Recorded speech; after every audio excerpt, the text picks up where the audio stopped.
আজকে আরো একটি কথা যেটা শুনলাম,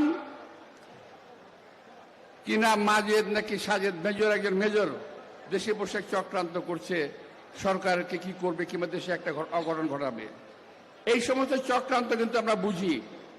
এগুলো একটি বানানোর নাটক শুরু করেছেন যাতে নির্বাচনটা পেছানো যায়, যাতে নির্বাচনটা না হয়। কিন্তু একটা কথা মনে রাখবেন, দেশের মানুষ 17 বছর আন্দোলন করেছে কিন্তু ভোটের জন্য। এই ভোট এই সরকারের কাছ থেকে আমরা আদায় করেই ছাড়ব। সরকারের পিছনে, সরকারের ভিতরে বাইরে যতই ষড়যন্ত্র চলুক, কোনো ষড়যন্ত্রকেই বিএনপি অপ্রতিরোধ্য মনে করে না।